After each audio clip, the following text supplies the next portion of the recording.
ওমানে বাংলাদেশি চিকিৎসক নিয়োগের ব্যাপারে কথা বলেছেন পররাষ্ট্রমন্ত্রী ডক্টর হাসান মাহমুদ। তিনি জানান, সরকার বাংলাদেশি চিকিৎসকদের নিয়োগ দেবে না বলে সামাজিক যোগাযোগ মাধ্যমে যে খবর বেরিয়েছে সেটি সঠিক নয়। গত রোববার পররাষ্ট্র মন্ত্রণালয়ে আয়োজিত এক সংবাদ সম্মেলনে মন্ত্রী তথ্য জানান। পররাষ্ট্রমন্ত্রী বলেন, ওমানের চিকিৎসক নিয়ে সামাজিক যোগাযোগ মাধ্যমে যে খবর ছড়িয়েছে তা সঠিক নয়। এ বিষয়ে বাংলাদেশে নিযুক্ত ওমানের রাষ্ট্রদূত জানিয়েছেন, খবরটি সঠিক নয়।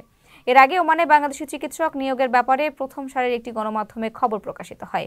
প্রতিবেদনে খোদ স্বাস্থ্য শিক্ষা অধিদপ্তরের মহাপরিচালক ডক্টর টিটু মিয়ার বক্তব্য জুড়ে দেওয়া হয়। সেখানে তিনি বলেন, ওমান 4 বছর আগে থেকেই জানিয়ে আসছে তারা বাংলাদেশ থেকে ডিগ্রিধারী চিকিৎসক নেবে না। গণমাধ্যমে সংবাদটি প্রচারের পর দেশের চিকিৎসা শিক্ষার মান নিয়ে আলোচনা সমালোচনা শুরু হয়। বিভিন্ন শ্রেণী পেশার মানুষের পাশাপাশি চিকিৎসকরাও শামিল হন এই আলোচনায়। কারো কাছে স্বপ্ন পূরণ, কারো আনন্দের উপলক্ষ, আবার কারো জীবন পাল্টে দেওয়ার মুহূর্ত, কখনো জীবন বাঁচাতে সর্বোচ্চ গতিতে উড়ে চলা, কারো আবেগের শেষ মুহূর্ত, আপনজনের শেষ বিদায়ে শামিল হওয়া, এমন সব ইচ্ছে পূরণে সর্বনিম্ন ভাড়ায় দ্রুতগতির বাহন প্রবাসীর হেলিকপ্টার। আপনার প্রয়োজনে যোগাযোগ করুন আমাদের হটলাইনে।